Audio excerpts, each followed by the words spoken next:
Directing Faust in 2023 was one of the highlights of the year. I love directing community theatre, and this was a really, really special project. It had been in mind for several years before, really. Margaret, who adapted Goethe's Faust, first approached me in 2019, and then we expected to put on a production of it the following year. But of course, 2020, pandemics and all those other things happened, so things got rather delayed. Nevertheless, we did finally power through, and we got together a cast of community actors ranging in age from just seven the week before the performance, right up to over 70. These were some experienced community performers. There were some who'd never been on stage before. There was nobody in the cast who knew everybody, and that included myself. So this group of people who didn't really know each other very well, muddled together, worked together, laughed, worked very hard on some physical theatre sequences, and using a Brechtian style, we tried to bring together to life the production of Goethe's Faust that Ray Turner filmed for us on November 25th, 2023 in the Friends Meeting House at Lancaster near the railway station. It was lovely to have a community performance in a really community setting. We'd used Lancaster Library earlier in the day, and we hope you enjoy the results of our work.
We begin our story of Faust with a prologue in heaven.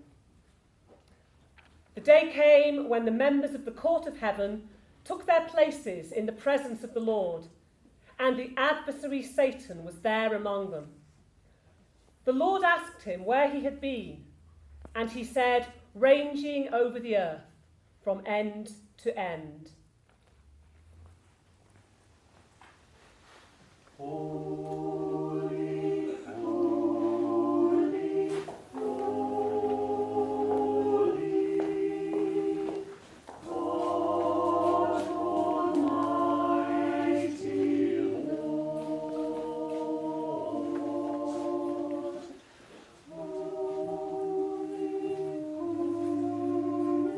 See how the planets circle the sun, all according to their prescribed laws. And look at planet Earth, turning on its axis to give day and night, light and darkness. And continents and oceans and myriad forms of life. How mysterious is your creation, Lord, and worthy of all things to be praised. But who comes here? Well, Lord, since you deign to ask, I heard your summons, and obey. And what is it you have to say? Where have you been since last we saw you? You know full well where I've been, dear Lord. Just wandering about on planet Earth.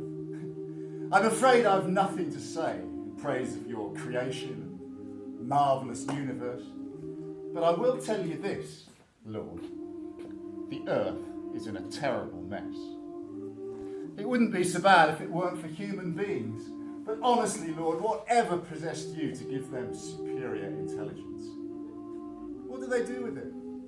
They poke their noses into everything, interfere with everything, upset everything, invent things as though they were gods, and end up being even more bestial than the beasts. Is that all you have to say? Is that all you found on Earth? I've already told you, Lord. It's all a mess. I think you've made a great mistake. Have you come across a man named Faust? You mean Dr. Faust? Yes, my servant. Your servant? Well, I must say, Lord, you do choose some strange servants. He's the living proof of what I've just been saying. His troubled mind drives him to search everywhere for more and more knowledge and purpose. But he's constantly dissatisfied and so unhappy that I really pity him. Well, I'll admit he's a little confused at present, but I hope to lead him towards clarity. When the trees put forth their leaves in spring, the gardener knows they'll one day bear good fruit. You speak in riddles, Lord. But would you care to wager on it? Let me get at him and show him my way, and I guarantee that he'll disappoint you. Okay. I'll take you on. As long as he lives on Earth, you have my permission to try and gain his soul. But I'll make a wager too. So what's your wager? It's this.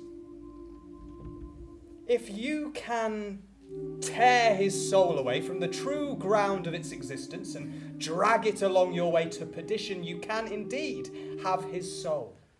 But if you can't, then hang your head in shame and admit that a good human will always know, however dimly, the right way to go and will get there in the end. Okay, Lord. I'll agree to that. And when I win, I hope you'll let me have a little victory celebration. Come now, you angels. Don't be troubled. Remember that through all creation there flows the stream of love.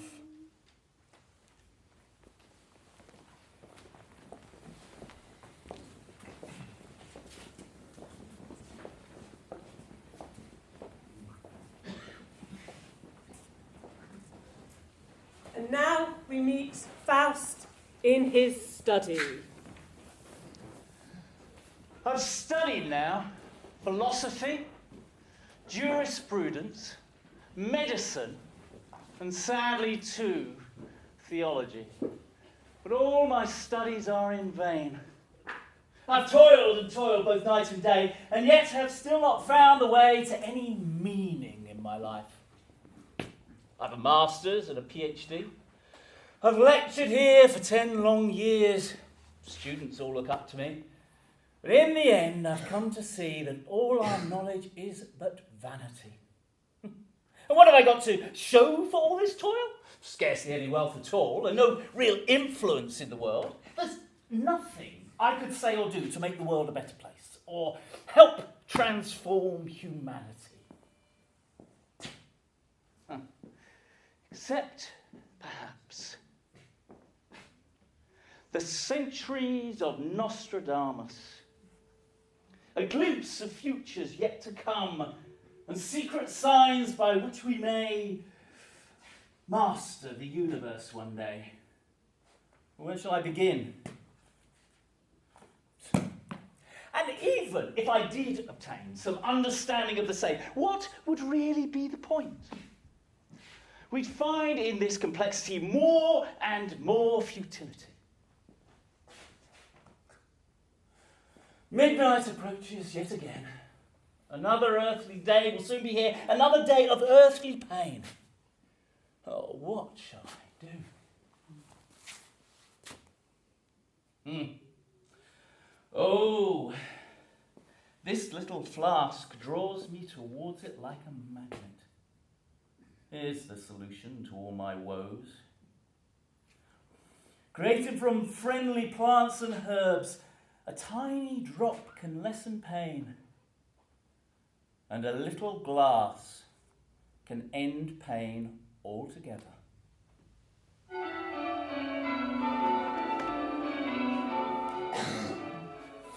But what lovely music do I hear? The church bells peal for Easter Day. The choirs sing of Christian hope. I might stay and listen. This is the day which God the Lord has made. But I don't believe it anymore. And yet, when I was a child, every Sunday, I would say my prayers in church and be filled with such joy and happiness that I would go out into the woods and fields and praise God for the wonders of the world. Perhaps that's what's wrong with me. I've been too long in this dark room, bowed down with academic gloom. I must get out into the world again.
You lost? Oh, come on then.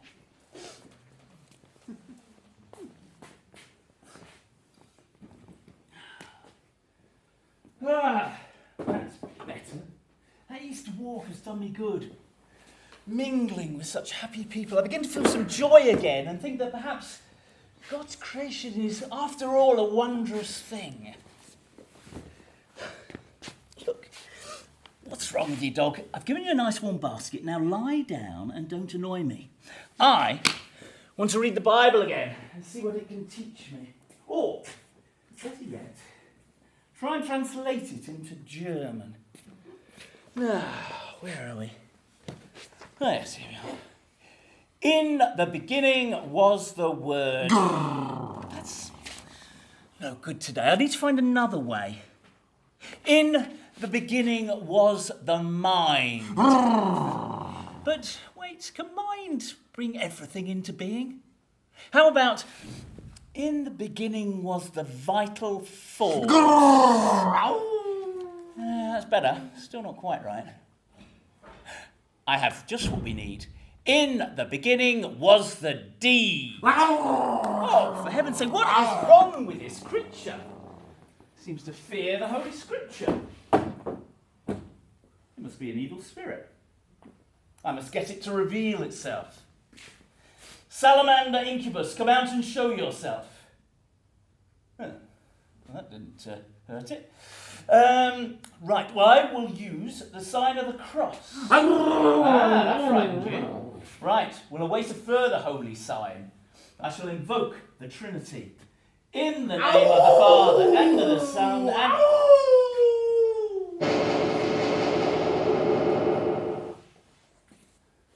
What's all this fuss about? How can I be of service? Tell me your name. What's in a name? It's only a poor word, and you just said that words on your own make little sense. That may be so, but I have read that when one deals with spirits such as you, it's better to know their name in order to understand their true nature. So, let's have a guess. Are you perhaps Beelzebub, Lord of the Flies? Who are you then? I am part of that eternal force that always intends evil and yet produces good. Oh, you're talking riddles, sir. All right, let me be clear. I am the spirit of negation. I denounce all God's creation as worthless, stupid vanity. So you would raise your fist against that divine creative force that flows through all things? Certainly, for I have better things to offer. Such as? How to enjoy life while it lasts, since, for you mortals, it will soon be over. Faust, come with me, and let me show you life's real pleasures. Leave this dark and musty room and all these books that cannot help you. I'll be your servant as we journey through the world and give you any experience you desire. And what's in it for you? The bargain is that when you shed this mortal coil, you will be my servant. But it's a good bargain, I assure you. What could you possibly show me that would be worth such a pact? No, I'll not sign up to that. I'll make a wager with you instead. I'll come with you and taste your pleasures. And if ever I should find one that gives me total satisfaction, then you can have my soul. That's my wager. And I accept it. Done. Once more, so there's no mistake. If ever there should be a moment when I say, stay forever, this is all I ever want, then you can bind my soul in chains and lead me to the gates of hell. But I'll never say it. We'll see about that. I'll take you on. And so, to begin to introduce into the pleasures of life, Mephisto takes Faust to a notorious drinking den. I've been a one rover for many a year. I've spent all my money on whiskey and beer, but now I'm returning with only great store. I never will play the one rover no more, and it's no nay, never. No nay, never, no more. Will I play the one rover? No, never, no more. I went into the alehouse I used to frequent. I told the landlady me money was spent. I asked her what trade, she answered me nay. Such a custom as yours I can have every day, and it's no nay, never. No nay, never, no more. Will I play the rover? No more. And I took from me pocket 10 sovereigns bright, and the landlady's eyes opened wide in delight. She says I have whiskies and wines of the best, and the words that I told you were only in jest, and it's no nay, never. No nay, never, no more. Will I play the rover? No, never, no more. Time, please!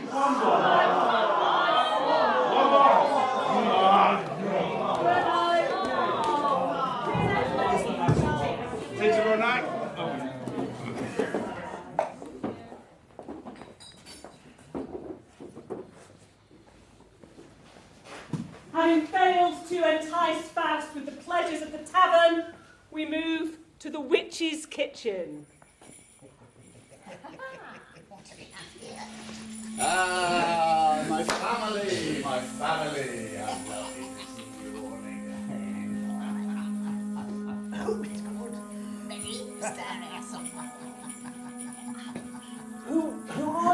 people? My servants.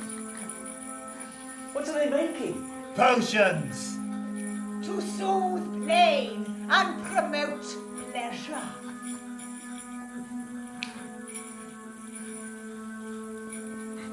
You said you'd taste my pleasures. Drink it.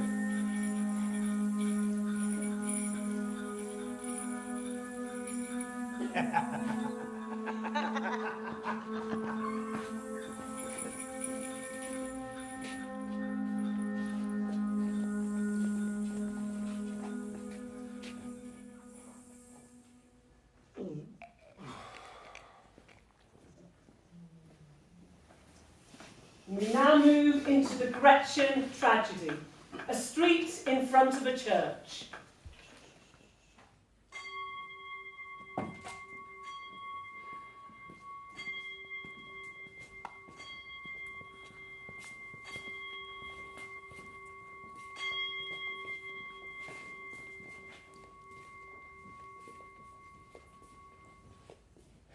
My dear lady, may I be so bold as to offer to escort you home? I'm not a lady, sir. Just an ordinary girl. And I'm quite able to find my own way home.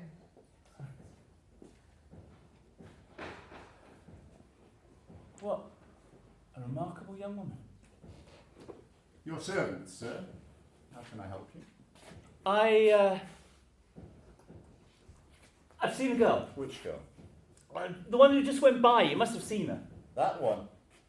A good Catholic girl who has just been to confess her sins to the priest. Blessed are the pure in heart.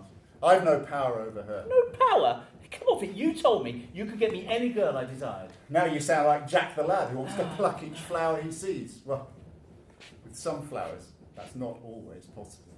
Now look here. You're meant to be my servant, so if that girl's not with me by tonight, then we part company. I'll need at least a fortnight. A fortnight? Oh, if I could just see her for an hour, well, then I wouldn't need your help with her. Calm down, Faust. There are some girls who cannot be taken by storm. We're going to have to be a little more cunning. Well, can you at least get me a token, a handkerchief or a hair ribbon, or better still, let me have a glimpse of where she lives. I might manage that. I'll smuggle you in this evening. Oh. And she'll be there? No, of course not. She'll be out visiting a neighbour. But I'll get you a small present, a jewel box perhaps, and you can leave it there.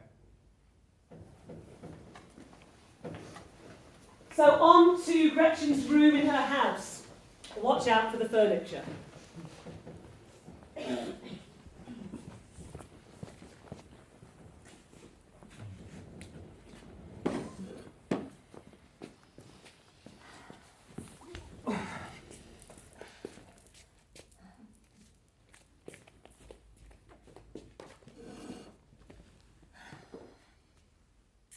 If I could but know who that man was who addressed me in the street.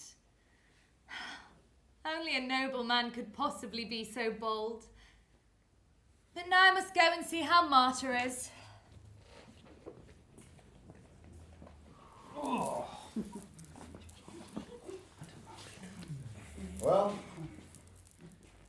here we are.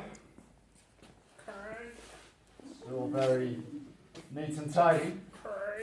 Can't say that about every girl. Leave me here alone.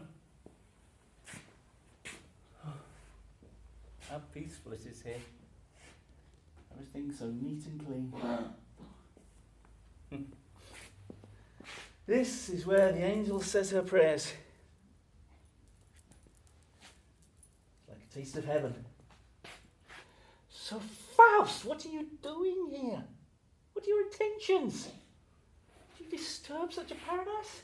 Hurry up, she's on her way back. Yes, we must leave and never ever return. Cooling off, are you? Don't be silly. I've managed to get you some jewels.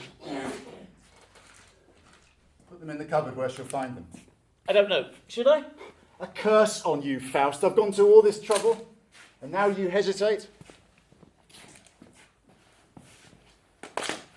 Now hurry up.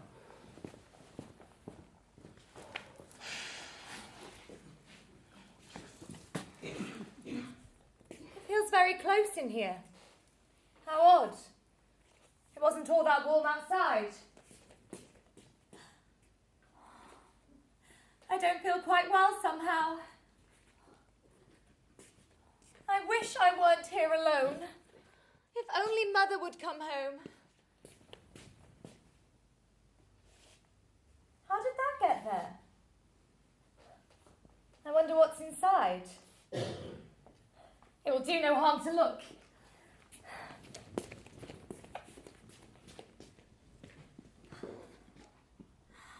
Oh heavens!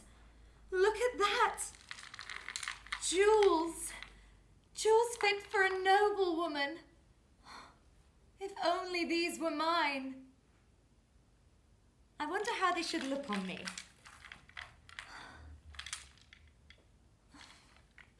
What's the use of a pretty face if you're poor and without a dowry? People just pity you. It's so unfair.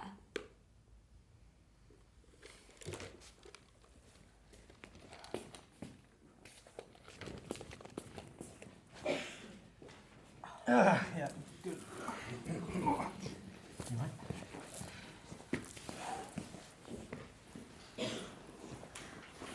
And we're back a few days later on the street of the church.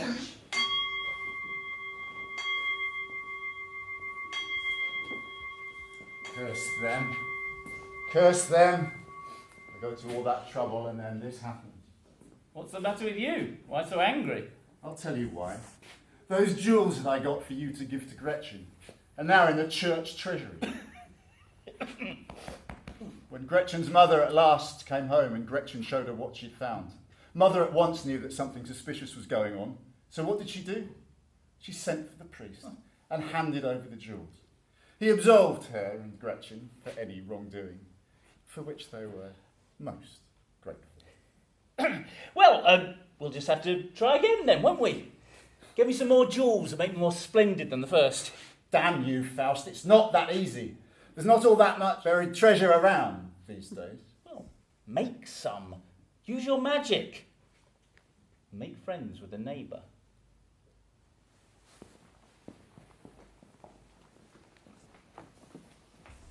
The neighbour is Frau Martha, and here she is in her house. May the God forgive the wretched man for all the bad things he's done. Travelling up and down the world and leaving me here all alone. I swear I did my best to love him. I swear I did my best to please him. Perhaps he's dead. Well, if he is, I'd like to have a death certificate. Martha! Martha! Oh, what is it, child? Oh, Martha, I'm trembling so. I found more jewels in my cupboard. Far more and more splendid than the first lot. Oh. Well, this time, child, don't tell your mother. Look, Martha, look. Oh, you lucky girl. Yes, but I wouldn't dare to wear them in the street or at church. Now listen, I have a plan. Just come to me and try on here a pearl or two. A necklace here, a bracelet there, and then just look in the mirror and see which one suits your tawny hair.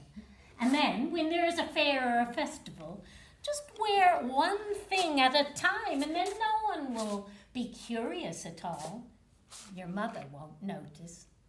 And if she does, we'll think of some explanation. But who could have brought me these presents? It doesn't seem quite right to me. Oh God, is that my mother? Oh no, it's a strange gentleman. Come in, sir. I'm very sorry to disturb you, ladies. I'm looking for Frau Martha Schwertlein. Oh, I'm Martha Schwertleiner. What is your message, sir? I see that you have noble company. I'll come back this afternoon. Oh, did you hear that, child? The gentleman thinks you're a noble woman. Oh no, sir, I'm just an ordinary girl. The earrings don't belong to me. It's not just the earrings. You have a noble bearing about you. It will give me great pleasure to be allowed to stay. But what is your message, sir? I should like to know. I wish I had some good news for you, but that's not the case, I fear. Please don't hold it against me when I tell you that your husband is dead and sends his greetings. Oh, dead! My husband, my beloved husband. Now, I think I'm going to faint. Marta dear, don't despair. Shall I tell you the sad story? Yes, please, tell me how he met his end. I'm sure that you will be pleased to hear that he had a Christian burial at St. Anthony's Church in Padua. Is that it? By no means. He sends you one final last request. Please see to it that 300 masses are said for his poor soul. Is that all you have to tell me? No memento, no keepsake? Madam, I really am very sorry to tell you that he wasted all his money. It's true that he repented at the end, but by then it was too late. I'm sad to hear it. I'll say a requiem for him each day. A kindly thought. I think that you will soon make someone a very good wife. Oh no, sir, I have no thoughts to marriage just yet. But you surely have a suitor and a foretaste of married bliss. That is not the custom in these parts, sir. That may be so, but I'll wager it happens. But tell me some more, sir. How did my husband die? I was at his deathbed when he died. Well, I say bed, it was more just a dirty heap of straw. He rued the day he had left his wife to seek his fortune in the world and wondered if she could ever forgive him. Oh, I forgave him long ago. But then he said that you were to blame. He said he worked himself to skin and bone to provide for you and the children, but you never gave him a moment's peace and nagged him all the time. A liar! To say such things about me. Did he not remember my love, my loyalty? I'm sure he was in his death throes of delirium at that point. He did mention that before he left Malta, he prayed most earnestly for you and the children, and, as luck would have it, his ship encountered a Turkish pirate loaded with treasure for the Sultan, and he gained a considerable share of the booty. And he kept some for me. Perhaps he buried it somewhere? Once again, I'm afraid that's not the case. When his ship reached Naples, he spent most of it on a certain lady, who in return gave him something to remember her by. The filthy man! Oh, to cheat his children of their inheritance like that. Well, he got his just desserts. Now, if I were you, I would mourn him for a year to keep up appearances, and then I'd start to look for someone else. You're still a good-looking woman. If it weren't too early, I might be tempted to propose to you myself. Now, you're making fun of me, sir. Enough of this. I'd best get out of here. I think she may hold me to it. But wait, sir. Were you the only witness to my husband's death? I would like something in writing about where and when my husband died, so I can show it to the magistrate and put it in the church and on the town notice board. But I believe they need 2 witnesses. Ah. Well, as it happens, I'm travelling with a friend who can also testify to the magistrate. We'll draft something out and bring it along this evening for your approval. Oh, do that. I would be most grateful. And the young lady, will she still be there? I'm sure my friend would like to meet her. We will both await you this evening in the garden behind my house.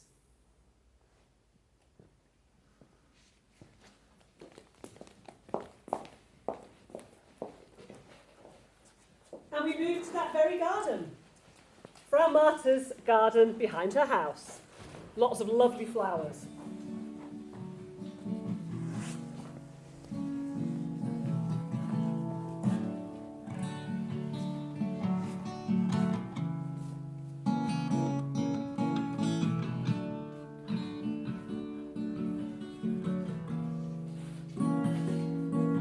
I wonder, sir, how a man like you, who has travelled a lot around the world, can wish to speak to a girl like me, who has nothing much really to say.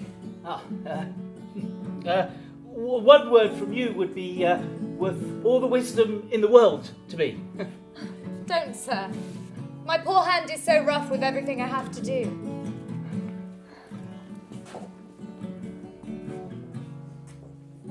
And so, sir, are you still on your travels? Yes. The business interests must be seen to. But there are some places that I am sad to leave and wish that I could stay a little longer. Travel's all very well when one is young, but as one gets older, one regrets being a bachelor and wishes to settle down. Perhaps.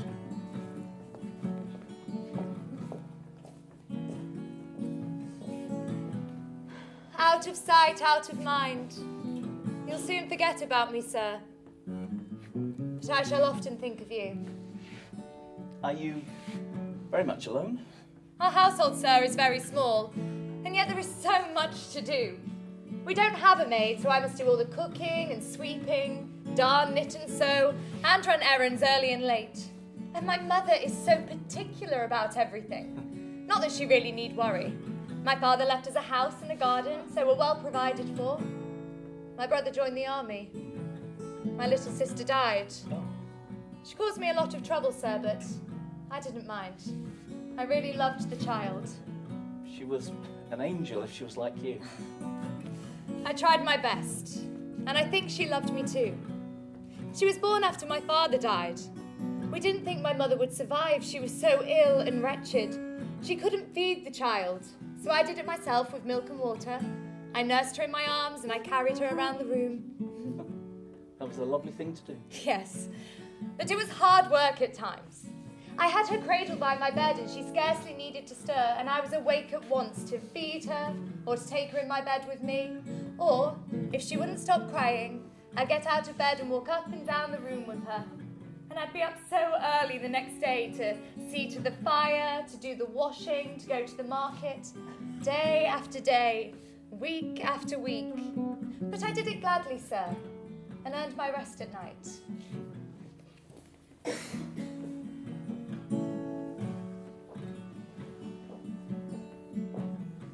And do you not have a sweetheart somewhere, sir? Not yet, although they do say a good wife is worth more than gold. So you have thought about marriage? Not seriously. What a pity. I know you recognised me when I entered the garden. Indeed, sir. But you forgave me for the liberties that I took when I spoke to you in the street the other day? I was confused, sir. That had never happened to me before. What are you doing? It's just a game. He loves me. He loves me not. Loves me. He loves me not. He loves me. Yes, he loves you. Do you understand what that means? It sends a shiver down my spine. Don't be afraid.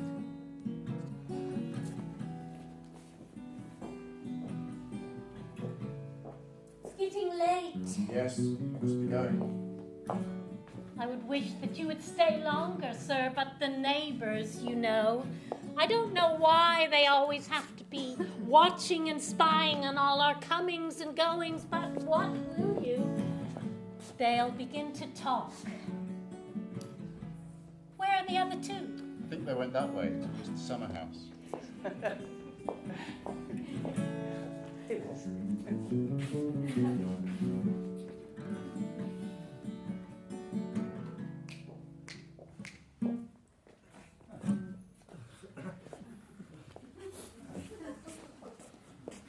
It's getting dark.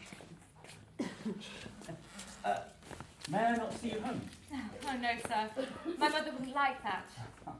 Well, farewell then. Till next time.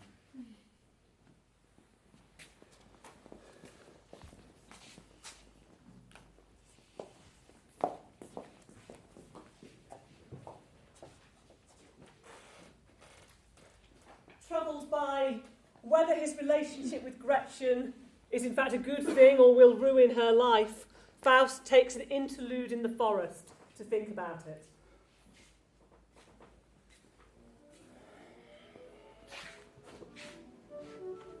Come on, you know you want to. I can't. She'll be ruined. She'll be heartbroken if she never sees you again.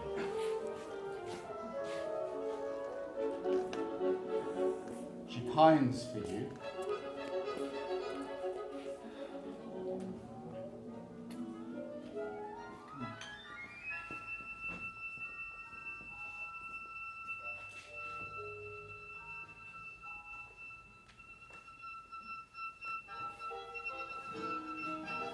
And so we find ourselves, with Faust's decision made, back in Martha's garden.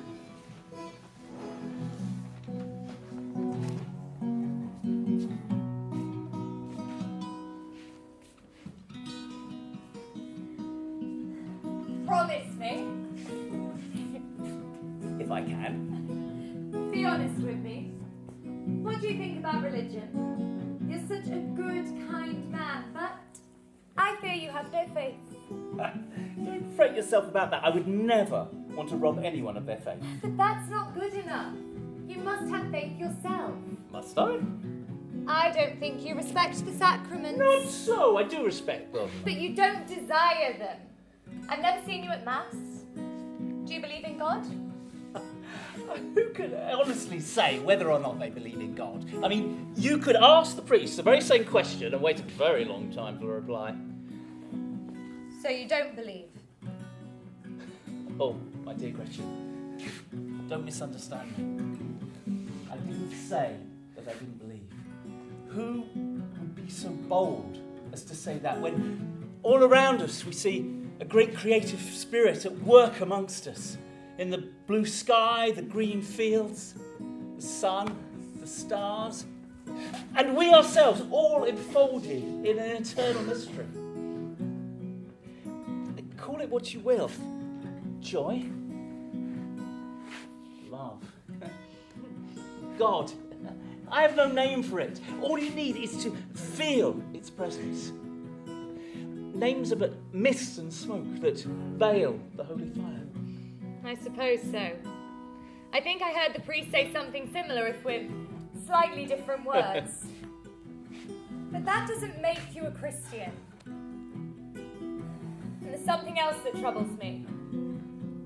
I don't like the company you keep. How do you mean? That man you go about with. I hate him from the very depths of my heart.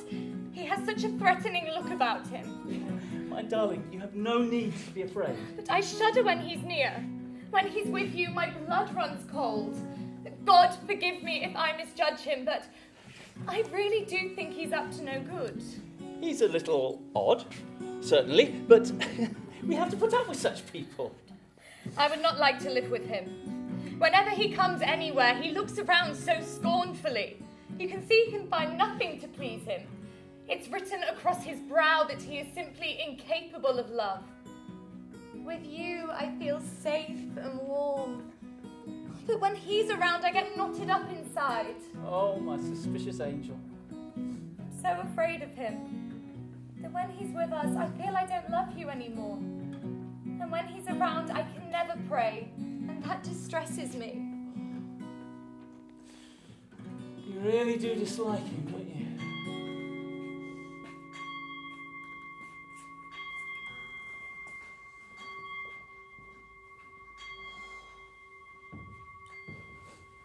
I must go now. Can I never come with you? If only I slept alone. I would gladly leave my door off the latch for you. But my mother is such a light sleeper, and if she should wake and find us together... My angel, there's no need to fear. In this bottle there's a solution to that. Just put 3 drops into her bedtime drink and she will sleep quite soundly. What wouldn't I do for you, my dear love? But you're sure it won't harm her? Would I give it to you otherwise? All right.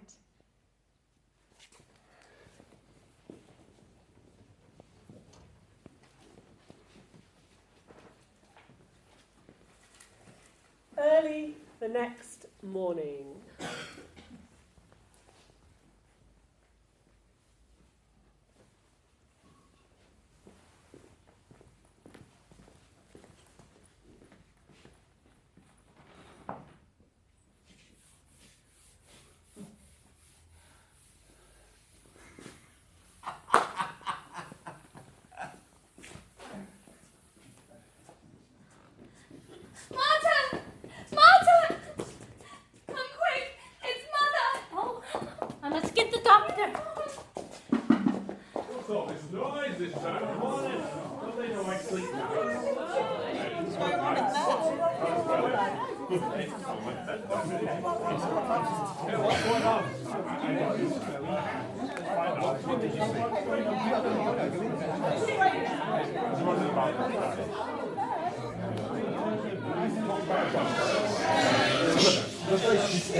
Send the garrison for Valentine!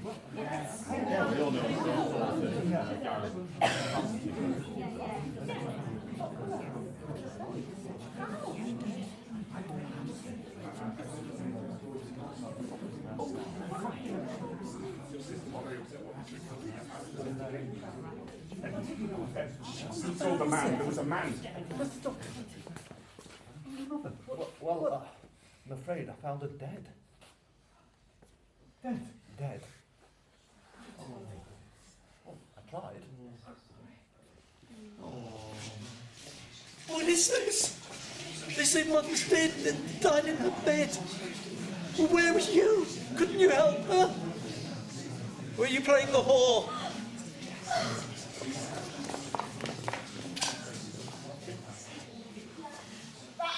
Yes, yes, among the bees, I said among the bees, that's him, that's him.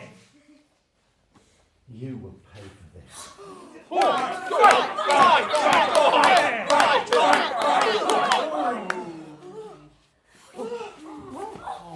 My brother! You must get out of here. There'll be a price on your head.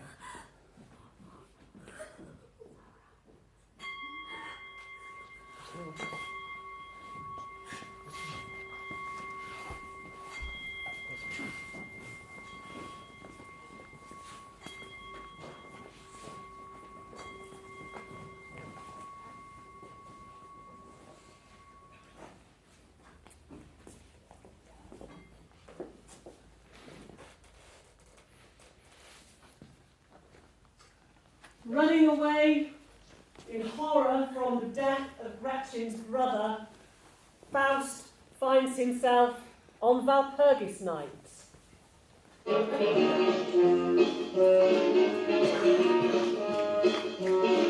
Walpurgis night? Isn't this when the witches are... Yes! Oh.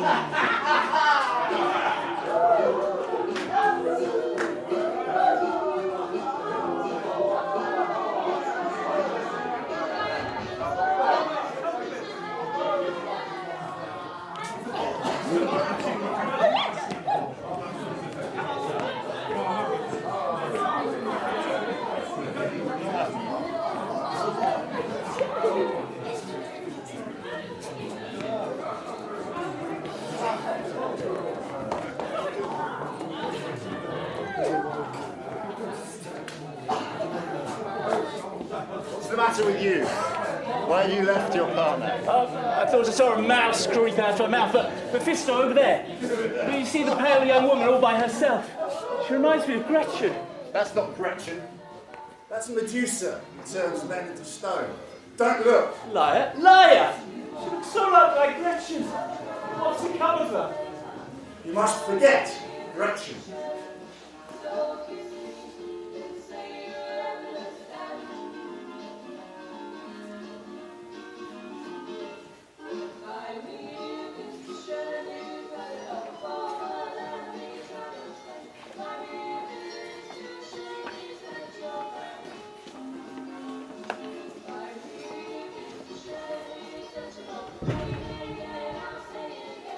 Gretchen! She's in misery, in despair. First wandering about homeless, and now arrested and imprisoned as a criminal. Oh, my poor unhappy Gretchen, that it should come to this. And you treacherous, deceitful spirit, kept all this from me. That she's in prison, in despair, surrendered to evil spirits and at the mercy of judgmental and unkind people. And all the while you were beguiling me with your obscene pleasures and not telling me that she was in trouble. She's not the first girl to get into trouble. You dog! You monster. Not the first to... Have you no compassion? You forget, Faust. Compassion is not in my nature. That shouldn't surprise you. When we first met, I told you plainly who I was. So why did you make a bargain with me if you could not accept the consequences? Rescue her or be cursed forevermore. Rescue her? Save her? Who was it who got her into trouble, I or you? Take me to her. We must get her out of prison. No, it's too dangerous. There's a price on your head in that town and people are braying for your blood. Take me to her, I say, and help me set her free. Very well. I'll take you there and do what I can. But I am not all-powerful. I'll cast a spell over the jailer and you can get his keys. But you'll have to rescue her yourself. I doubt very much whether she'd come with me. I'll wait outside with the magic horses and spirit you both away. That much I can do. Let's go, and no delay.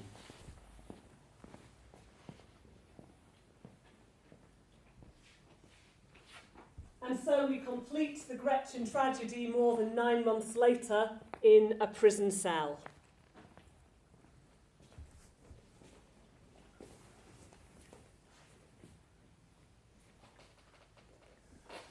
Now my soul is filled with dread. I feel humanity's deepest woe. She's here within these musty walls, all because she loved me. So why do you hesitate to unlock the door? Are you afraid to see her again? Pull yourself together, man. There's not much time. My mother, the whore, killed me under the tree. My father, the rogue, ate all the bones. My little sister hopped on the spot. Then I became a little bird. Fly away, fly away. Alas, they've come already. It's not time yet. Be quiet, my darling. I've come to rescue you. Oh, sir, if you have any human pity, spare me, spare me. Hush, hush, you'll wake the guards. What gave you, hangman, this power over me? It's only midnight, so have some pity and let me live a little longer. The dawn will come soon enough. I'm still so young, so young. I was once beautiful, but that was my ruin. My lover was near, but now he's far away. Don't touch me like that! What did I ever do to you? I never harmed you in my life. How can I bear this? Oh, you have me in your power. But first, let me see to my child. I've been nursing my little baby all night. They took it from me out of spite and said I'd killed it. How can they say such things? I'm here, lying at your feet. I've come to rescue you from this misery. Let's kneel together and pray to all the saints. Beneath these stones are all the fires of hell. The evil one's there. He's waiting for me. Gretchen! Gretchen! What was that? I thought I heard his voice. I'm free. I'm free. I'll fly to him. He called me Gretchen as if he was standing right here. Even here, on the brink of hell, I know that voice. Faust, I'm here. It's you. It's you. I'll say it again. He's here. He's here. He's rescued me. And already I can see the garden where we first met and the street where Margaret and I used to wait. Come on then, come with me. Is it really you? It is. Come on, we've not much time. But do you still want me? Do you know what I've done? Come along, it's almost dawn. Do you know what I've done? I caused my mother's death. I drowned my little child. It should have been a gift from God to both of us. Your hand stamp. There's something on it. I think it's blood. Put down your sword, sir. Don't do my brother harm. Let bygones be bygones, my love. That's all now in the past. Don't torture me with it, you're killing me. No, you must live. You must see to the graves. I'll tell you what I want and you must do it tomorrow. Promise me. Give my mother the best spot. And put my brother next to her. Put me a little further away, but not too far. And put my baby on my breast. I'll have no one to lie with me. It was once my greatest happiness to lie with you, but I don't want that anymore. Gretchen, enough of this. Come with me. Where to? To freedom. No! To death! To the grave! It won't be long now. You're going. If only I could come with you. You can! You can! The door is open! No. You see, there's no hope for me. They'd be waiting for me. They'd bring me back. I will be there to protect you. That won't happen. Quickly then. Let's go up the bridge and over the river. Do it quickly. There's the pond. Poor little thing's trying to swim.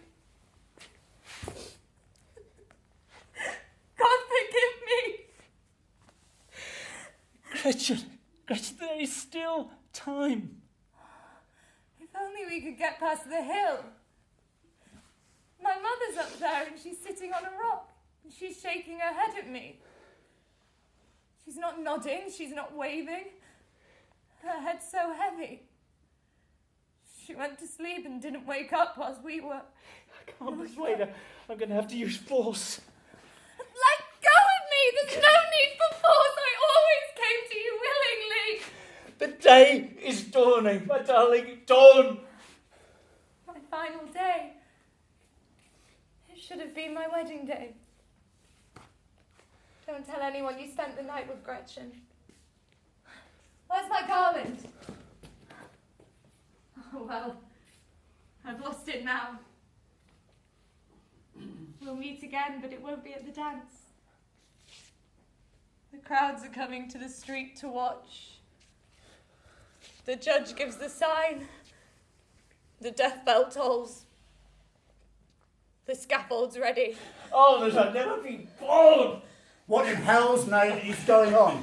You must come immediately. My horses are ready. What is he doing here? Send him away! What does he want with me? He wants me! He wants to rescue you. Almighty God, rescue me! Guardian angel, be with me! May God be my judge! So that's the end. She has been judged. She has been saved. She has been saved. She has been saved. She has been saved. She has been saved. She has been She has been saved. She has been saved. She has been saved. She has been saved. She has been saved. She has been saved. She has been saved. She has been saved. She has been saved. She has been saved. She has been saved.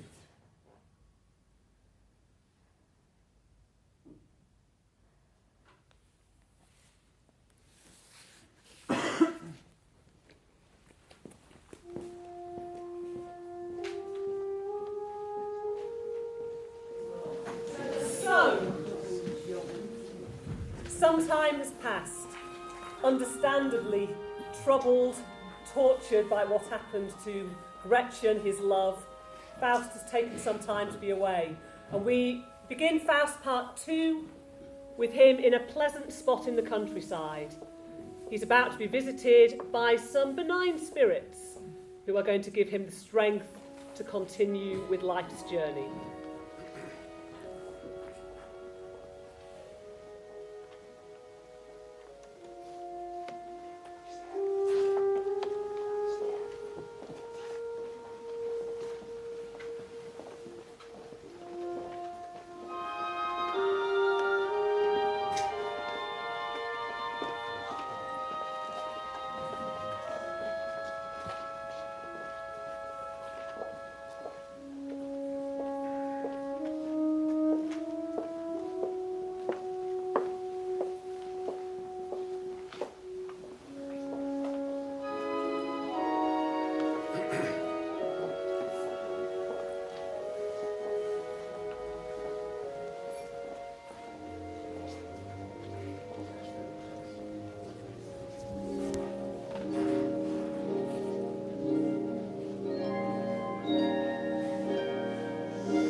And we find ourselves now in the King's throne room.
I see here all my courtiers assembled.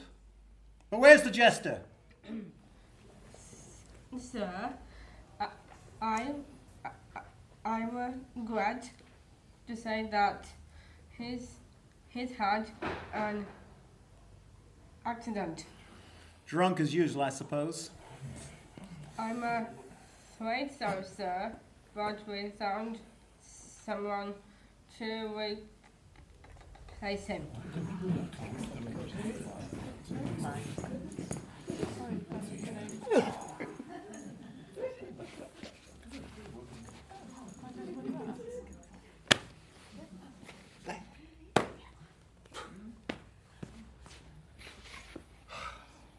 Well then, what's next? How are things in my kingdom?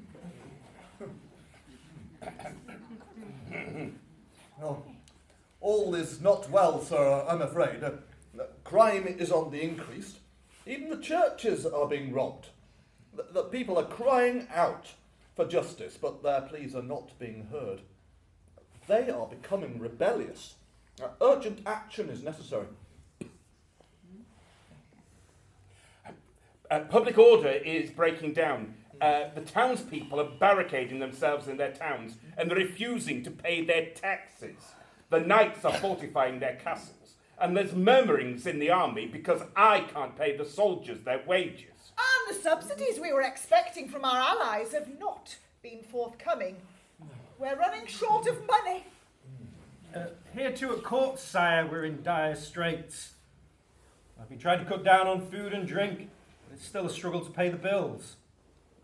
The home farm is still providing us with meat, but your cellar, sire, is rapidly running short of wine, and I simply can't get more in. And you too, sir? Do you have bad news to report as well? I? Oh, not at all, sire. Look around you at these, your loyal servants. All is not lost.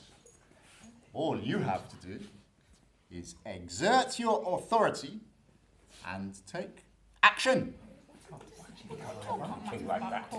Now, it is quite clear to me that what you need is more finance. Now, while it is true that money doesn't grow on trees, it does lie buried in the ground. What I mean is there's lots of buried treasure put there in times of war and crisis, going back to Roman times. All you have to do is find it and put it into circulation. Well, that sounds quite dubious to me. That doesn't seem quite right to me, really. But no, I disagree. He's speaking common sense. That sounds like a good idea to me. But how are we to access all this hidden gold? Where shall we find the workers to dig it up? Oh, leave that to me, sire. I have a friend, a master builder, who knows about these things. He'll hire a workforce for you, and what is more, he'll put himself in charge and pay them. Very well then. It's worth the try. But first, let's just look at the carnival. It's Ash Wednesday next week, and then the Lenten fast. Let's have some fun while we can.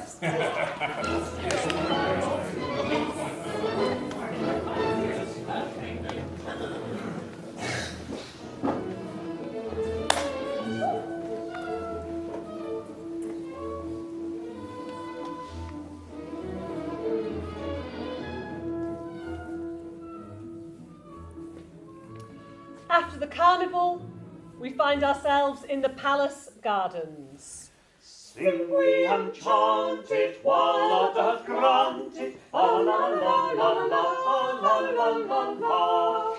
Not long youth fasteth and old age hasteth. Now is best leisure to take our pleasure. La la la la la la la la la la la la la la la la.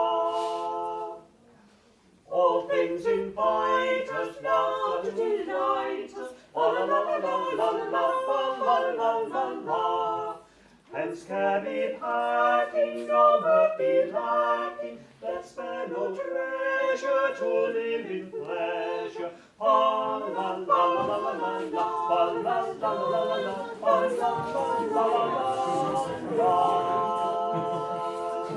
Well, I never thought I'd be able to bring Your Majesty such good news. But would you believe it? I can now announce that I've been able to pay all my bills. Good news, good news. I can announce that I've been able to pay the soldiers. The army now stands at your disposal, sire. But how has this come about? How did you manage it? Ask these two gentlemen. What? This gentleman will explain. That's his job. Well, sire, let me read this proclamation, which has miraculously put the end of our misfortunes. Let all who read this be aware that this little piece of paper is worth $1,000. As surety for this, the guarantee lies in the amount of treasure buried throughout the king's domains. But until that treasure can be dug up and brought to light, let this notice be a substitute. Our friends here suggested it. They called it high finance. High finance. That sounds a bit suspicious. It looks like fraud to me. But sire, don't you remember? Whilst you were at the carnival, we brought you that piece of paper and you signed it. And then overnight, we set to work printing money in various denominations. 10, 5, and 20, 50, and 100. And then we distributed it amongst the people. Oh, there was great rejoicing. All the bars and cafes are busy, and trade is flourishing. And everyone is rejoicing in praise and generous government.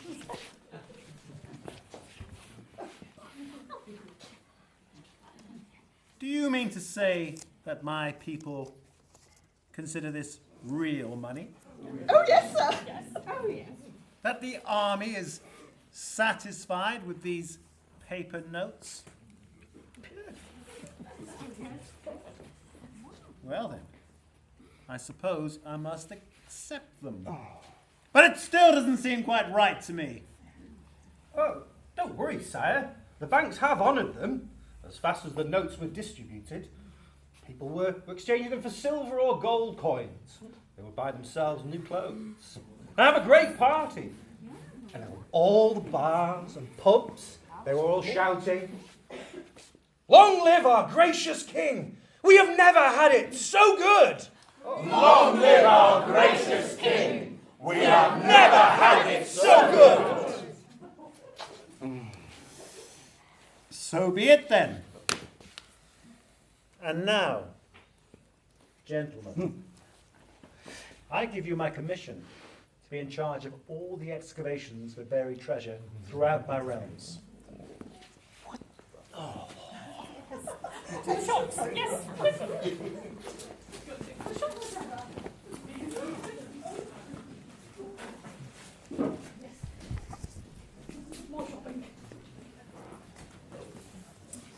And now we move to a picture gallery in the King's Palace.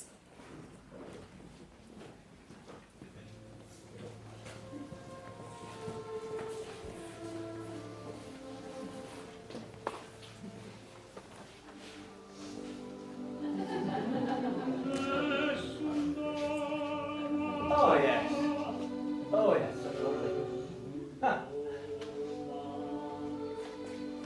Very nice. Oh.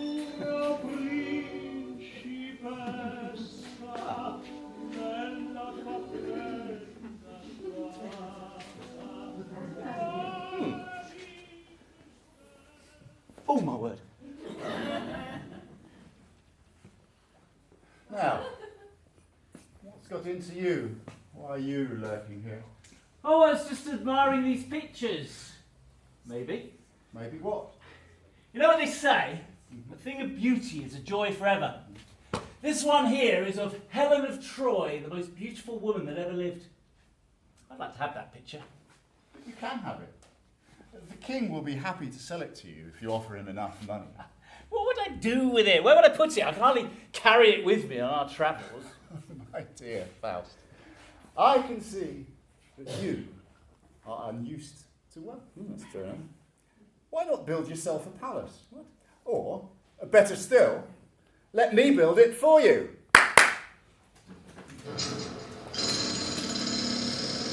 Not my word.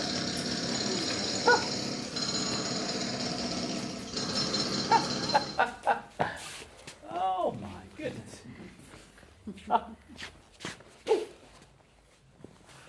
Oh, this is magnificent. Oh, how splendid.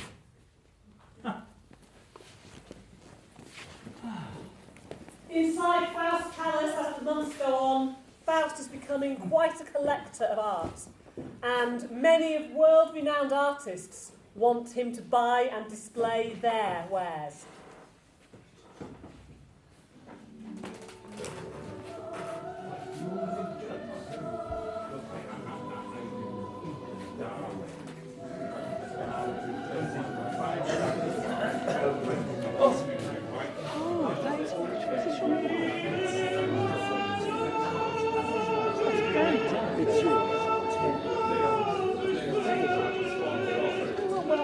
I don't think that's unreasonable.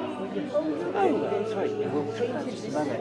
Yes, that's from over there, isn't it? It's the view from over there. Oh, you've captured the colours beautifully there. Oh, yes, that's very finely worked there. Yes.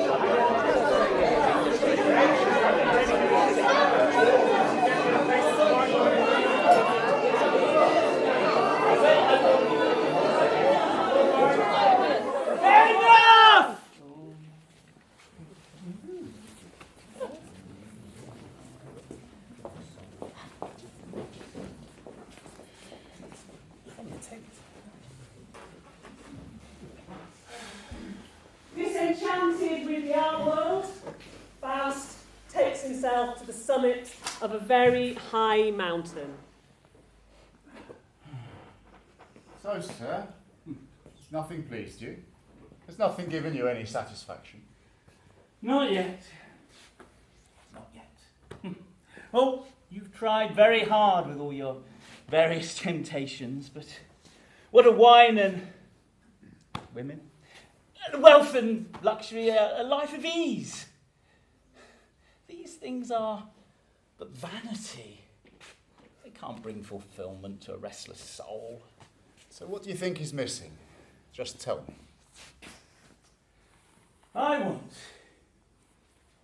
want a great adventure, a great project, something that will bring meaning to my life. So you want to be famous? A great name? Perhaps a king? Yes, but my own kingdom, my own realm, where I'll be ruler and people do my bidding. Well, I can get you that. Just look down from this mountaintop at all the kingdoms of the world stretching out across the lands and seas. I've thought a lot about this, and I know what I want to do. When we were on our travels, we came one day, if you remember, to the seashore. And I stood on the sand dunes, and I watched the tide come in and go out again. And I watched the waves come in and fill the swamp. And I thought, if only we could hold those waves back and drain the land, how fertile it would be, and what a prosperous kingdom I could have. That's my new ambition. That's what I want to have. No problem. My workmen can soon do all that. But will it be truly mine? Won't the king claim it back from me? He will, but we'll soon fix that.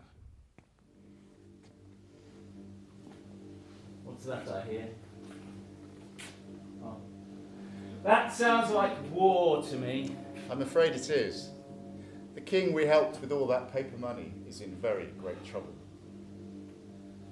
You see, the problem was that everyone suddenly had so much money that there weren't enough goods or properties to go round. So prices soared out of all proportion, and soon everyone was fighting everyone else in one mad scramble. Then the nobility rose up in an effort to restore order and overcome the king in a rebellion. They're just about to overthrow him. Can nothing be done to help him? I feel sorry for him. He knew all along it was a fraud and that no good would come of it. Let's go down and see.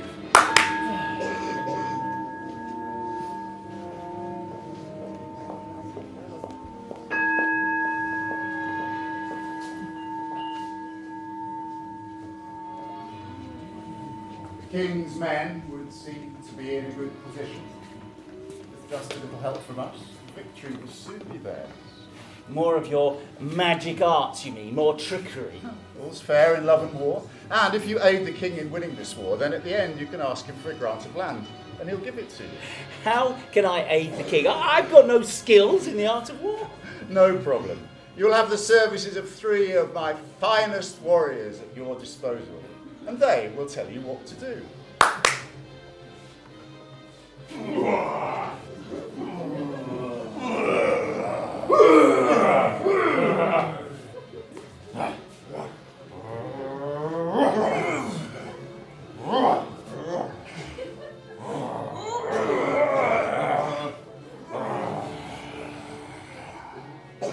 Right then, into battle.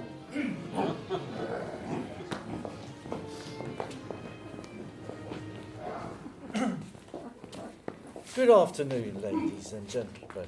The battle will be taking place in a steep-sided mountain valley. The king's men are drawn up in formation, and on the left and on the right and on the slopes on either side. Oh, and look, and there comes the king on a white horse. Look at that. You've seen it. And look, there's Faust. He's also fully armed. Oh, those must be the 3 mighty warriors.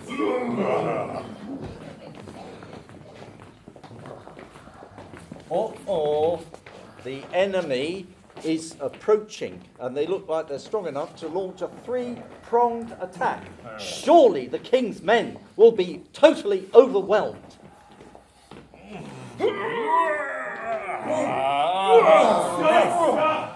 It's a huge shower of rocks, and it's causing problems for the enemy on the right.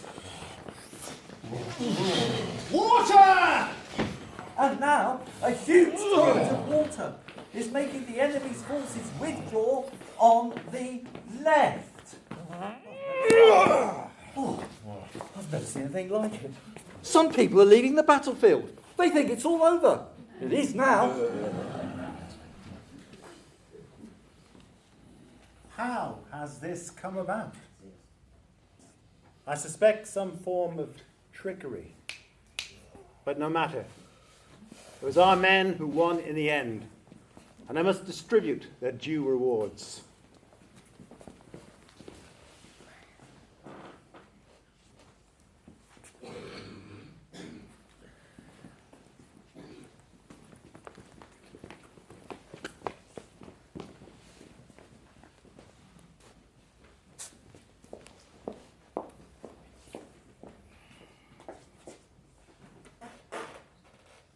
Well then, I've given away half my kingdom, but no matter.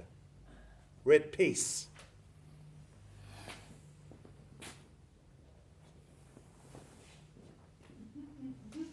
Your pardon, sire, and I fear I must warn you.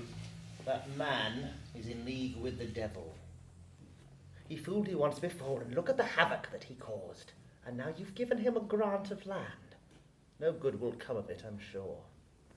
I hear your warning, but I now have the measure of the man, and he won't fool me a second time. The land I've given him does not yet exist. It's all salt marsh by the sea.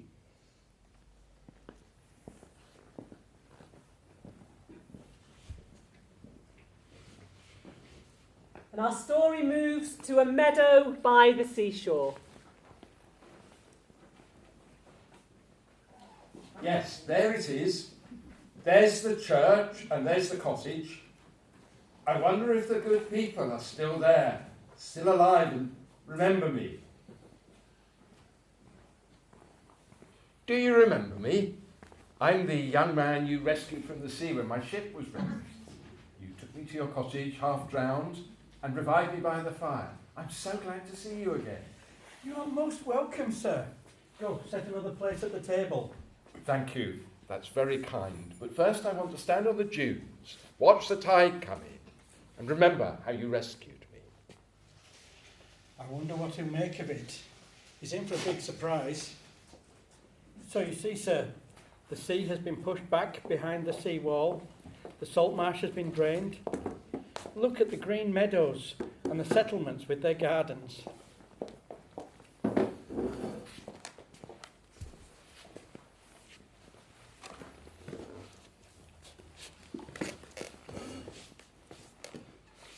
Why are you not eating, sir? Has it been such a shock? I can't understand it. It seems like a miracle. Yes, you could call it that, but there's something very strange about it. It doesn't seem quite right to me. How can you say that? Did not the king's own herald come to tell us that we would soon have a new overlord, and the king himself had granted him this land? And he's already here, sir. His palace is almost ready. And I'm very fearful. I think you want to get rid of us. Nonsense. He's promised us a new home in this new kingdom by the sea. Even so, I don't trust him. What if the sea broke through again? We've always been safe here on the dunes. Why should we have to move? Well, let us pray about it. Let us go to church and ring the bell for Vespers and put our trust in God.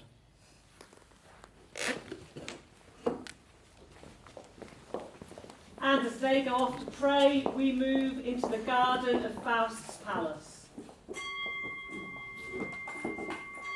That damn sound again. A constant reminder that my kingdom's not complete. That I don't yet own all the land. And that dilapidated old church. Blot on the landscape. And every time I hear that wretched bell, it makes me shudder. If only I could get away from it. Well, here we are. Look what we've brought you.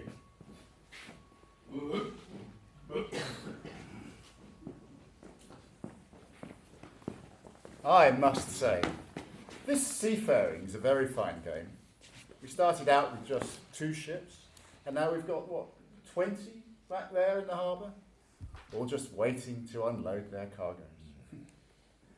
This seafaring's a very fine game. If you know what you're doing, you can capture a new cargo every day. You might call it piracy, you might call it trade. There's not much difference. They're more or less the same. Well, is that all the thanks we get for all our mighty deeds, seizing other nations' ships? Go and put those things in the palace. And tomorrow, when he looks more closely, he'll thank you then. So now what's the matter? You've got your kingdom by the sea, and you can turn it into a great trading nation with colonies all over the world. But my kingdom's not complete. That old couple and their ancient church are like a thorn in the flesh. And every time I hear that accursed bell, it makes me angry. Get rid of them for me. I agree with you about that bell and its bim-bam every evening. Well, do something about it. I promised the couple a new house and a new plot of land, and they refuse to move. No problem. We'll soon fix that. We'll get them to the new place, and once there, they'll be glad to stay.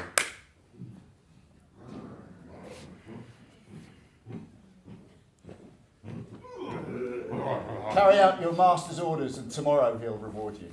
He'd better. We deserve Some some thanks. thanks. Thanks.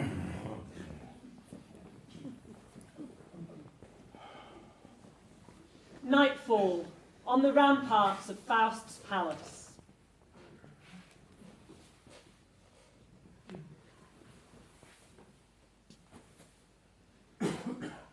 What's this I see? A strange glow.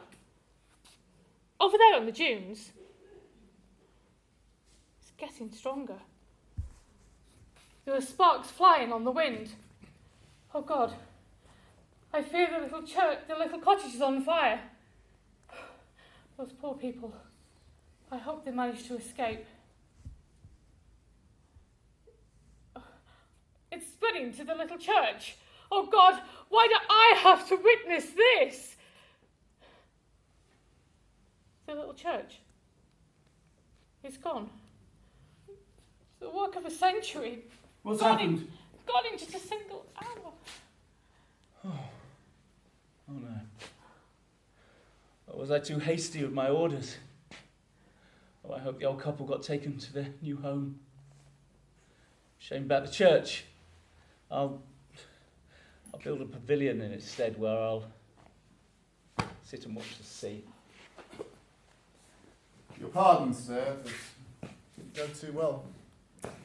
We knocked and knocked on the cottage door, but they wouldn't let us in. So in the end, we broke down the door and told them we'd come to take me to the new place. They wouldn't listen, so we had to threaten them with force. That did it.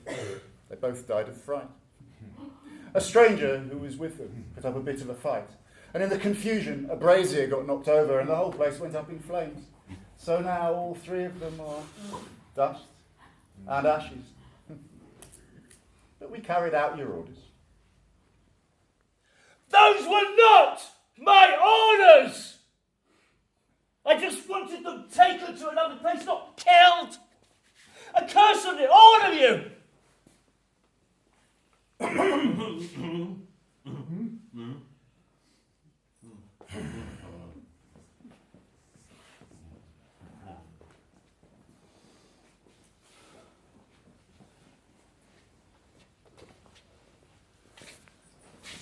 Fire's dying down. Still smoke on the wind. Lynceus, what do you see now? I see four shadowy figures. They're getting closer. My name is Want. My name is Debt. My name is Care. My name is Need. The door is closed. We can't get in. There is a rich man dwells therein. I must fade away to nothing. I too must disappear. He lacks for nothing, so I can't get near. No, sisters, you can't get near, but I care.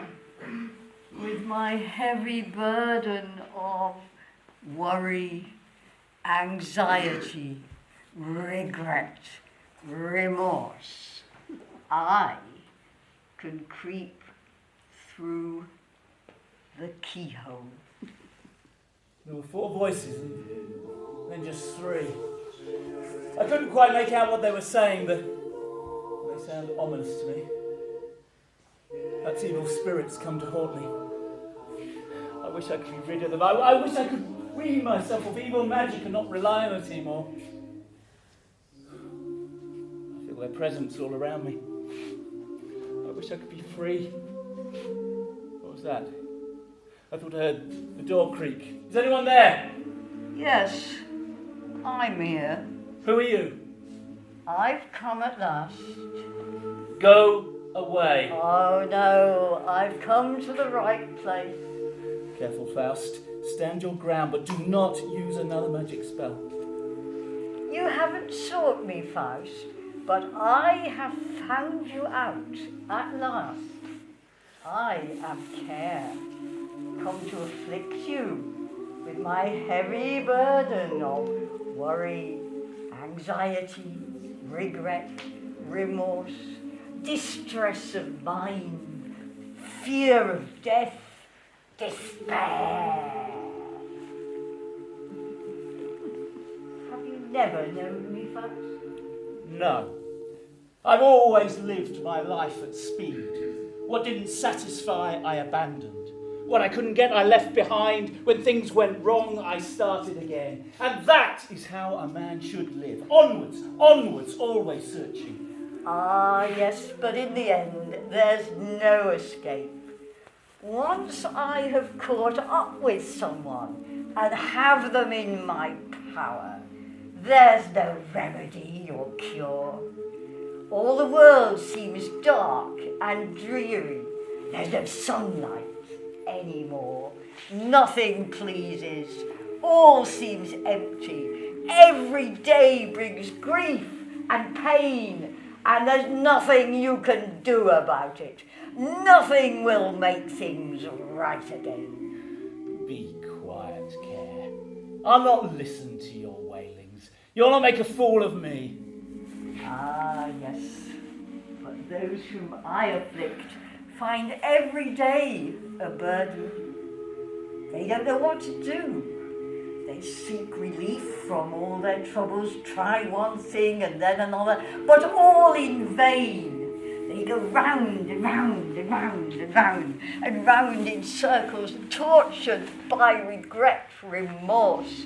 Can't eat, can't sleep, can't rest, and end up cursing life and fearing hell. So this is how you evil spirits taunt us mortals. Cause confusion, stop us striving. But Care, in me you have met your match. I, Faust, will never, ever recognise your power. But you can't escape my curse. Most mortals stumble through life, bowed down and blinded by care. And now, you too, Faust, at last, will share their fate.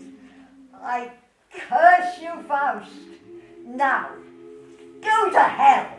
Go to hell. Go to hell! Go to hell. Go to hell. The night seems to be getting ever darker.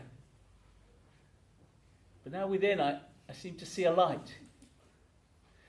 What I have envisaged must be completed.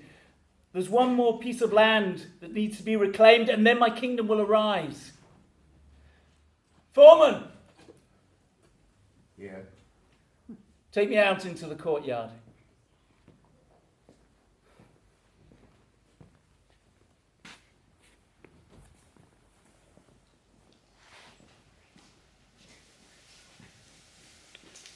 Make haste! Make haste!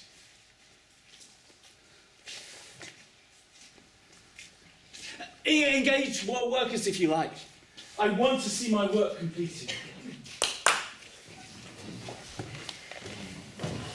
Come on, all of you. Get digging.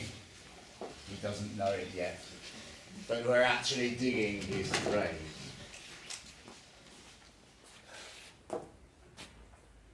Just one more piece of land needs draining, and then I will have achieved my goal. And what an achievement that will be. A place that will be a home for thousands, 10,000 maybe, perhaps 1 million. The meadows green and always fertile. Man and beast at work together. Trades and craftsmen in the towns, all at their allotted tasks, working for the common good. Men, women, children, all helping one another, not for private gain, but for the public good. And if the sea should threaten to break in, all will rally to confront that danger, because in that kingdom, all will flourish. There will be no force or exploitation. All will be equally revered and cherished, and so give freely of their talents, love their neighbours as themselves, and honour God. Oh, if only I could see it happen.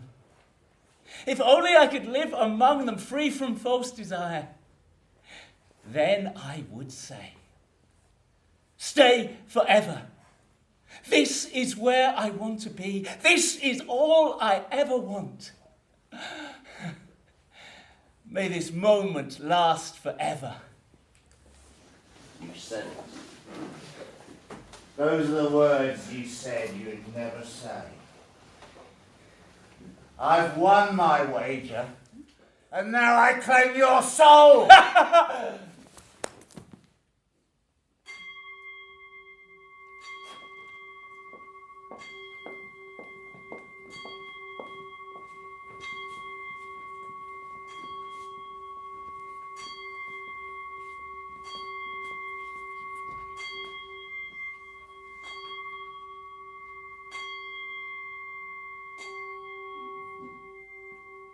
Watch the corpse with me.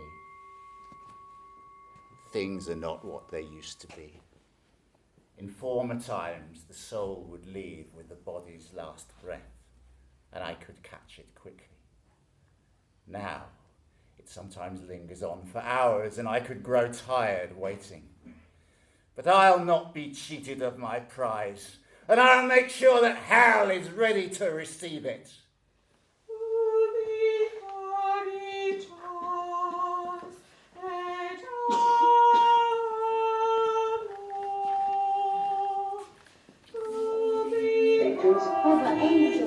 Over this bottle, and if there are any traces of goodness, then perhaps he can be redeemed. What's this horrible noise I hear? I'll not be cheated of my prize.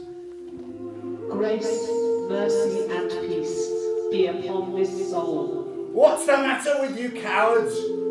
Don't be afraid of their cunning tricks.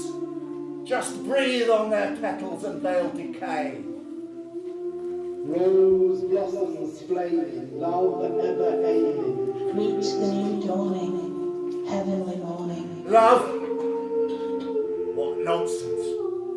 I'll not listen to them. I'll stand my ground!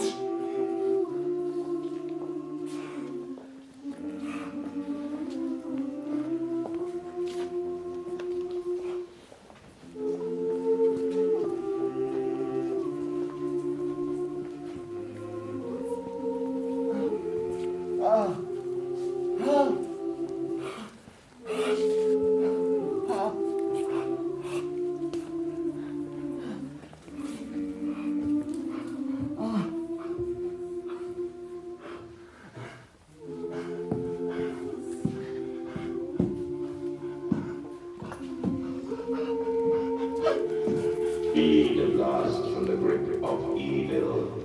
This noble soul now seeks salvation. And we know that whoever always strives and searches can finally be redeemed. Divine love, his heart. He may be welcomed to a place among us. We saved him from the jaws of hell. Hell cannot win against the tokens of God's love. But he still has much to learn about the nature of this love. Mortals sometimes get it wrong. They glimpse its true nature. Then they are led astray and confuse it too much with earthly desires. Here they must be purified and taught the true way, and seek forgiveness. Let us pray. Hail Mary, full of grace, blessed art thou among women. Ave, Ave Maria. Hail Mary. Ave Maria. Ave Maria. Ave Maria. Hail Mary. Ave Maria.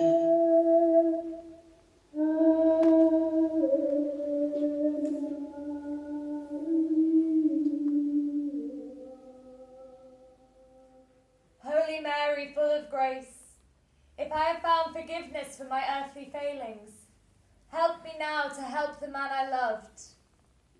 See how he gazes upwards towards the light. Come with me, Gretchen, to the higher spheres. If he has any inkling of your true self, he will be able to follow.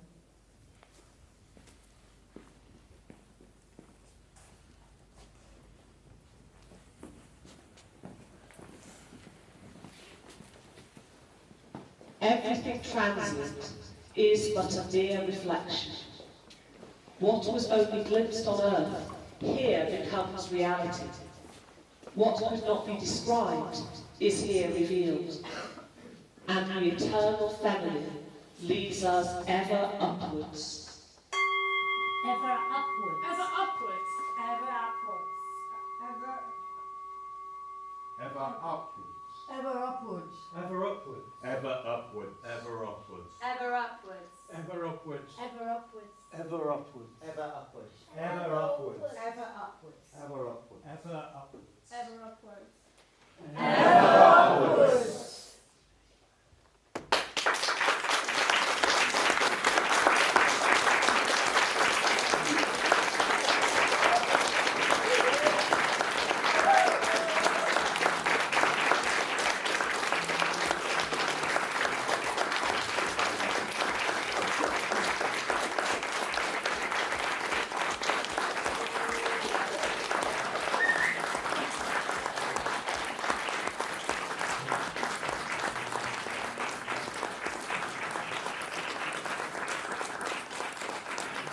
It was a fantastic experience.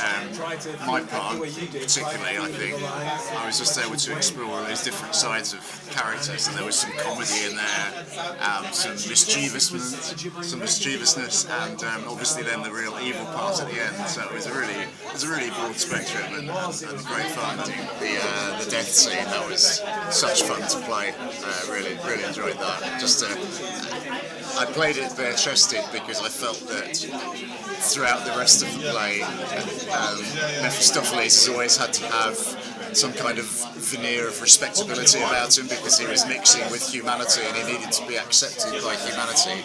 And so at the end, the final scene, he was able to literally strip that veneer away, and I thought, well, why not do that physically by playing it shirtless? That was absolutely fantastic, yeah, but it teaches everybody a good lesson about how to live and let live and be with everybody. It's been like nothing I've done before, and that's been great. Just with the massive cast, I've never been in a production with as many people.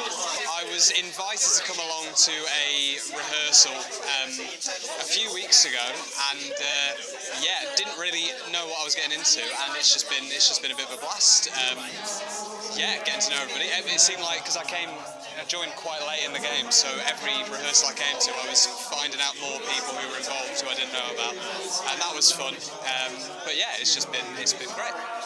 I've never necessarily wanted to be an actor, but I keep stumbling into these things by accident, and this was another one where I was just sort of asked to come along, and I stumbled into it, and it's always good fun, and I always really like doing it. Yeah, I thought it was amazing.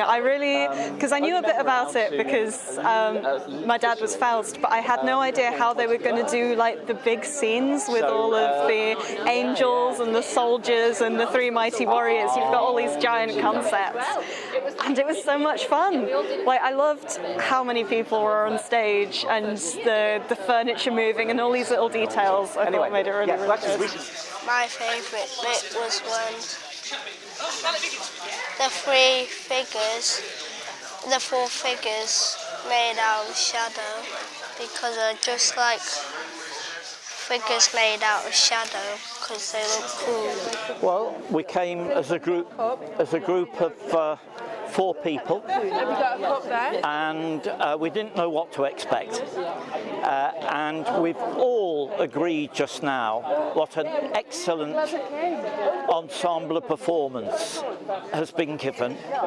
How brilliantly Margaret has turned a massive amount of German text into something that captures the essence, the atmosphere, and the modernity of Faust, particularly in Faust Part 2. And the actors were really wonderful in that they knew their lines perfectly, but also got into the characters and the roles that they were to play. And we've all been just taken aback by the sheer professionalism of what we've just witnessed. It's been fascinating. I was involved from quite early on in the project, like 3 years ago, or like 3 or 4 years ago, when some early drafts of the script, which was interesting, and just stuck with it. And you get to a point where you think, well, I'm going to see this through to the end. And then I said, do you want to be feared? And it's been lovely watching the process through the rehearsal, because often, it's been developed. Well, most of the time, it's been developed within the rehearsals, live sort of thing. She's come with some ideas, and then basically got people to do stuff and find out what happens. And that's just been so fascinating to watch. That you couldn't beat that prison scene. I mean, Amelia, who acted with Gretchen, was so amazing in that, in terms of her madness. I mean, she sort of becomes a different person. And when you've got a scene like that with so much emotion, someone who is really going for it and doing it so well, it's just such a joy to do. Absolute joy to do. Tim was a fantastic Mephistopheles and such good fun to bounce off. My favourite thing was like the witches stuff, and when Faust was dead on the floor. And I also like the bowing at the end, and everyone was Really, really good. I really like the whole sort of idea of it all. I really like the full cast as well. I thought the cast was really good in terms of like diversity and things like that. And yeah, I enjoyed it from start to finish. It was really, really good. Yeah. I've got to play God. Yeah, I've never played God before. That's sort of, there's nowhere to go beyond that, really, is there? So yeah, I think I've really peaked, actually. I would love to be Caliban in The Tempest. The atmosphere has been just so nice, and everyone's obviously having such a good time, and I wouldn't have missed it for the world, really. I was a lecturer in the German department at Lancaster University for many, many, many years. And I developed Faust as a special option. It was written as a drama, but of course it is a very difficult work to stage. But during lockdown, there's something to do, I suppose. I started doing my own version, sticking very closely to the actual essence of the Goethe text, but not doing a literal word-for-word translation. As regards the Goethean tragedy, the prison scene, I must have read that hundreds and hundreds of times, and it still moves me. I am Care. Come to I did have a difficulty with care, because care now means something different. When you talk to people about care, they think, oh, social care, taking care of somebody. It's not that kind of care in the older sense. Despair. I've always thought it's a wonderful role. In the German, it's a sort of circular verse. It goes round and round, it all rhymes, and all the rhymes keep coming round and round. And it's a really good description of somebody in that state of mind, of anxiety, who can't do anything, can't decide anything. No. I thought, oh yeah, that's something I can see strangely enough in that role.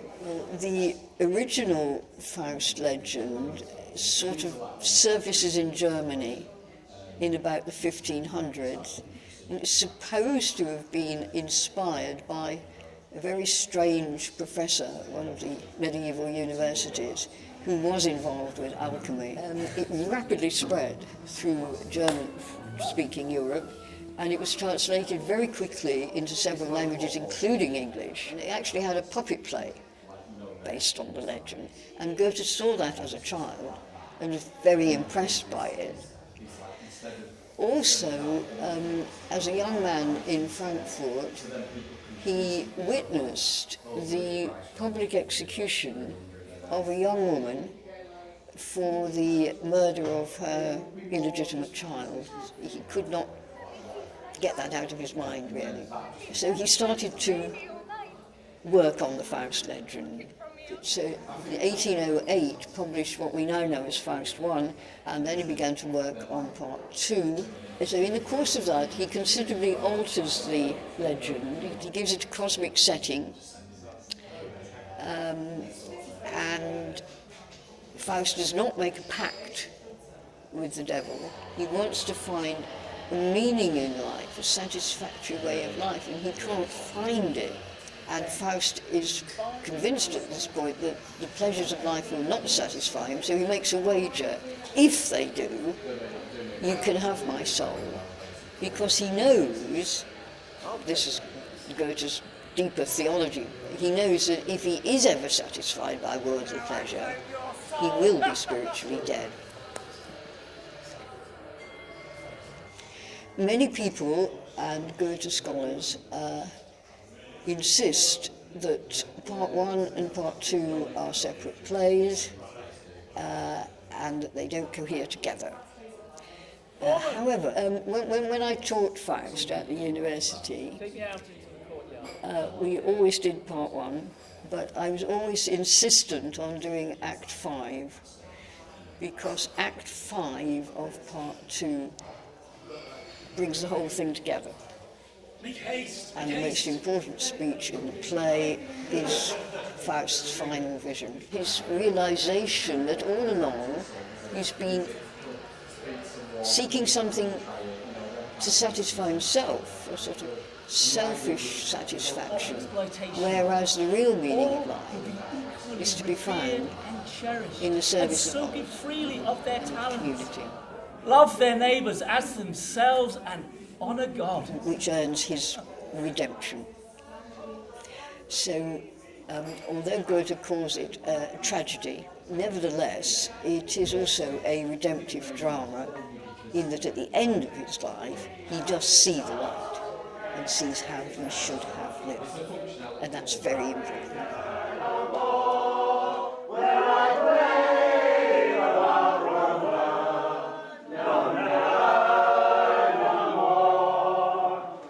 Took from his pocket 10 sovereigns bright, and the landlady's eyes opened wide with delight. She says, I have whiskies and wines of the best, and the words that I told you were only in jest, and it's now.